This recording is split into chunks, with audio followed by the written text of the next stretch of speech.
Hi folks, so welcome back. So in this video, I'm going to talk about a company from the consumer space that is Gopal Snacks. ठीक है, तो क्या करता है company basically they are into selling of your chips का packet बेचता है, wafers हो गए, वेरियस नमकीन प्रोडक्ट्स, भुजिया हो गया, ये सब बेचता है टू कस्टमर्स लाइक अस. ठीक है, द कॉम्पिटिटर्स अगर देखूँ तो उनका प्रताप स्नैक करके कंपनी है, बीकाजी हो गया.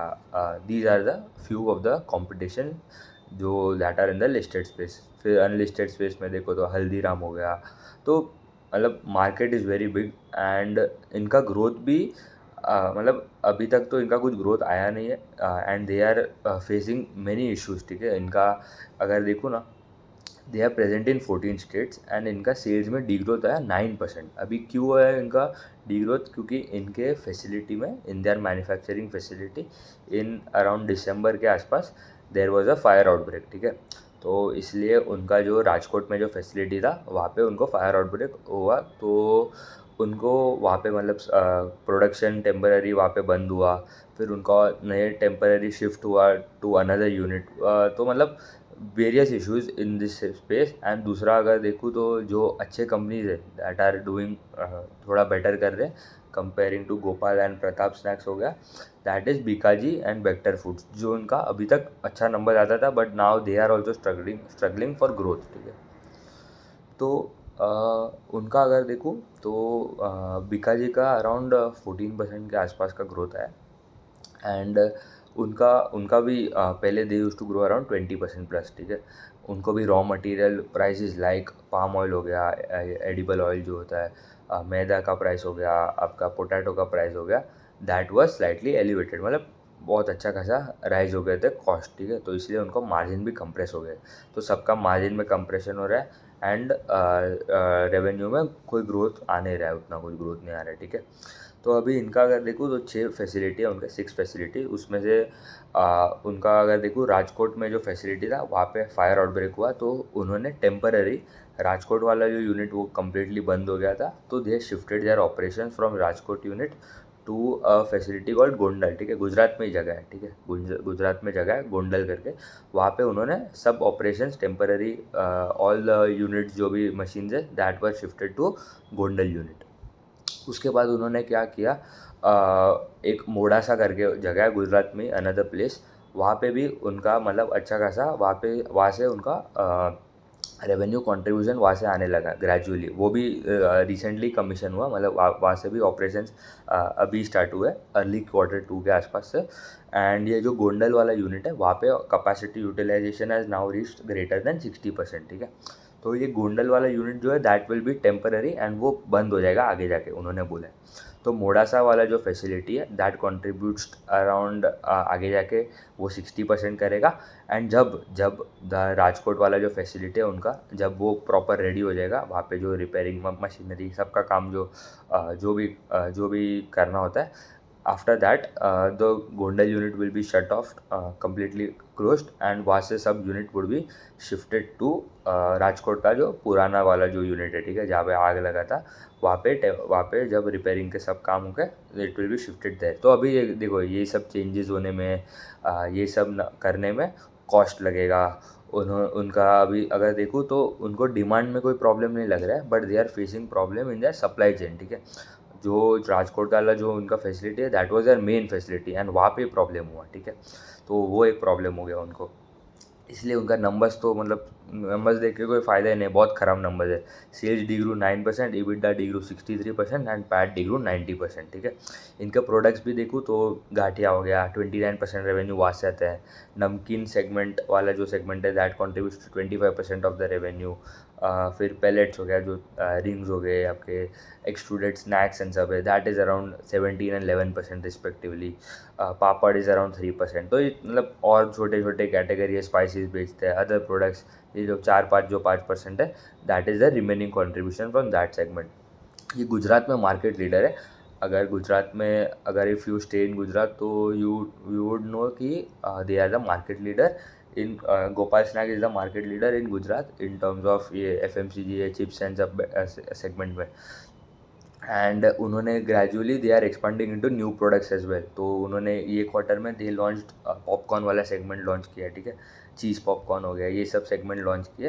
And they are moving away, they are moving gradually, they are moving away from the what we can say the products that are link to palm oil, ठीक है, मतलब जो पाम ऑयल से जो बनते हैं प्रोडक्ट उससे थोड़ा gradually they are moving off, क्योंकि रॉ मटेरियल का आपका फ्लक्चुएशन भी बहुत रहता है इन दैट सेगमेंट। तो उतना कुछ नहीं, बट थोड़ा ग्रेजुअली दे आर मूविंग, मतलब पॉपकॉर्न में ये वेफर बिस्किट वाला सेगमेंट भी उन्होंने नया लॉन्च किया है, तो उसमें भी पाम ऑयल नहीं लगता, तो gradually they are moving away from that segment as well.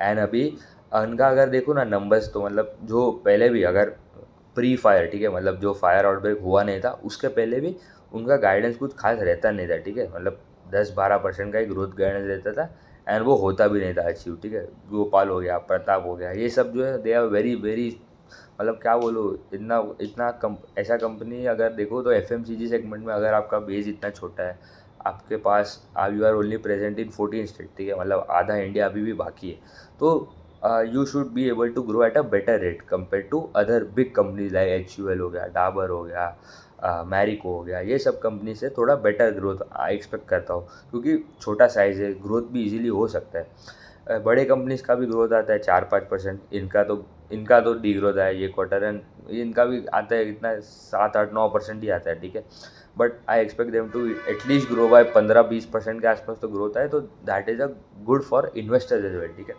तो H2 ऑलवेज बेटर रहता है उन्होंने बोला, बट अभी उनका गाइडेंस क्या है कि FY26 में they want to reach around 1800 crore, 1750 to 1800 crore worth of revenue, ठीक है। FY25 में उनका रेवेन्यू था 1400 करोड़, ठीक है, तो that comes to growth of 20%। अभी गाइडेंस तो बहुत स्ट्रॉन्ग दिया, ठीक है। ये क्वार्टर में भी उन्होंने I guess they did around 350 crore के आसपास का सेल्स किया। नेक्स्ट क्वार्टर में they are expecting more 500 crore के आसपास, तो टोटल 800 करोड़ हो जाएगा इन H1। एंड नेक्स्ट H2 में, मतलब your Q3 and Q4 1000 crore के आसपास का सेल्स आ सकता है फ्रॉम H2।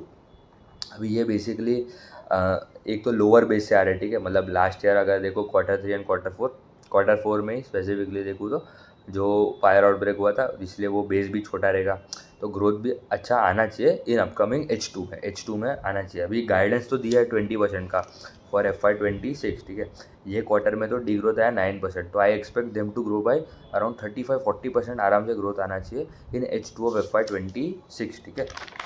तो ये हो गया उनका गाइडेंस का बात। एंड ऑल्सो अगर देखूँ इनका what we can say the EBITDA margin that they are targeting is around 9.5 के आसपास परसेंट फॉर FY26। अभी ये साल तो अभी ये क्वार्टर तो 4-5% ही था, तो ग्रेजुअली वो इम्प्रूव भी होना चाहिए, तो मतलब आपको पैट में भी अच्छा खासा ग्रोथ आना चाहिए in upcoming few quarters as well, ठीक है।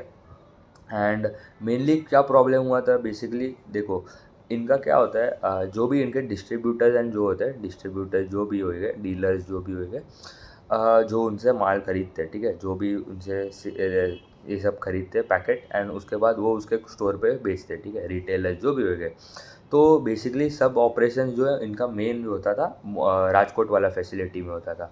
90% उनका around revenue, 90% of the SKUs जो भी इनके प्रोडक्ट्स है, चिप्स का पैकेट, कोई भी प्रोडक्ट्स, वो मेनली राजकोट वाले फैसिलिटी से बनता था, एंड 10% खाली वेफर वाला सेगमेंट जो है वो मोडासा वाले फैसिलिटी से बनता था। तो क्या करता था वो लोग, मोडासा का फैसिलिटी से जो लेस का पैकेट, जो भी मतलब वेफर वाला जो सेगमेंट है, they would bring that to Rajkot facility, and उसके बाद वो जो डीलर जो होएगा उसको एक बार माल जो लॉजिस्टिक का कॉस्ट होगा, ट्रक आएगा उधर, उसके बाद वह पूरा माल 100% जो प्रोडक्ट्स है that would be loaded on to their trucks, and वो फिर उसके स्टोर पे चला जाएगा। बट अभी क्या हो रहा है, राजकोट वाला फैसिलिटी तो बंद है, अभी उनका मोडासा वाला फैसिलिटी है एंड एक गोंडल वाला फैसिलिटी है, तो 50-50 कॉन्ट्रीब्यूशन वहाँ से आता है। तो अभी अगर कोई डीलर है, ठीक है, अभी उसको भी दोनों कॉस्ट लेना पड़ेगा, एक बार उसको वहाँ पे भी जाना पड़ेगा Modasa, towards Modasa and towards Gondal facility, ठीक है, थोड़ा दूर है, ठीक है, ऐसा नहीं है कि बाजू बाजू में ही है, तो उसको भी, तो वो वेट करता है कि थोड़ा अगर अगर दे दे यूजुअली पहले while the there was no problem pre fire अगर देखूँ तो द फिल रेट, ठीक है, फिल रेट मतलब अगर इन्वेंट्री में उनका अगर अगर if a distributor is requesting कि मुझे प्रोडक्ट्स चाहिए आपके, तो 100% उनका फिल रेट था, मतलब 100% उनका सब प्रोडक्ट्स उनको अवेलेबल थे। अभी वो कितना हो गया, 90-95%, क्योंकि जगह ही नहीं है, वो फैसिलिटी भी छोटे, एंड उनको लॉजिस्टिक का कॉस्ट भी, जो डीलर है उसको भी परवड़ना चाहिए, ठीक है, उसको भी, क्योंकि दोनों का लॉजिस्टिक का कॉस्ट रहेगा, वहाँ पे भी जाना है एंड दूसरी जगह भी जाना है, एंड वहाँ से दोनों से माल उठाना है 50-50 करके। तो थोड़ा उनको वो दे यूजुअली वेट कि 10-12 अगर हमारे प्रोडक्ट्स ख़त्म होते हैं उसके बाद ही हम जाए, ठीक है। तो एक सप्लाई चेन का कंस्ट्रेंट वो है, स्पेस का कंस्ट्रेंट वो है, प्रोडक्ट डिमांड में कोई प्रॉब्लम नहीं है, तो हमें वेट करना पड़ेगा कि H2 में जब अच्छे, अभी H2, अभी Q3, Q4 and Q2 as well, ठीक है, फेस्टिव सीजन तो Q2 से ही स्टार्ट हो गया है दिस टाइम। तो आई होप कि भाई अभी उनका रिकवरी आना चालू है, ठीक है। गाइडेंस देना एक बात है एंड गाइडेंस एग्जीक्यूट करना भी एक बात होता है, ठीक है।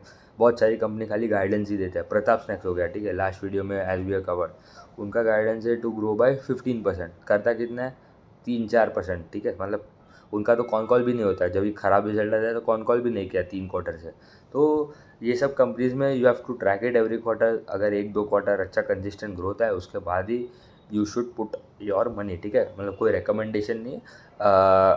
दूसरे अगर ये सेगमेंट में देखो तो there is company like vintage coffee हो गया, उनका कैसा ग्रोथ आ रहा है, 100% ग्रोथ कर रहा है, उनका भी कॉन कॉल नहीं होता, उनका खाली पीपीटी आता है, प्रेस रिलीज आता है, बट वो कैपेसिटी एक्सपांड कर रहा है। फिर दूसरे कंपनी ले लो, मनोरामा इंडस्ट्री करके जो कंपनी है, वो जो कोको बटर इक्विवेलेंट बना के बेचता है, ठीक है, B2B कंपनी है, उनका भी 100% ग्रोथ है, उनका गाइडेंस है 35-36%, उनको तो ऑपरेटिंग लेवरेज भी मिला, ठीक है। तो एवरी क्वार्टर हमें देखना है, every quarter we have to track this companies, क्योंकि consumer space easy to understand है, आपको मेन रेवेन्यू ग्रोथ देखना है कि कैपेसिटी एक्सपांड कर रहा है कि नहीं, मार्जिन इंप्रूव हो रहे कि नहीं, बस यही मेन 3-4 चीज़ जो है यू हैव टू लुक कोई भी कंपनी को, and in this space as well, ठीक है।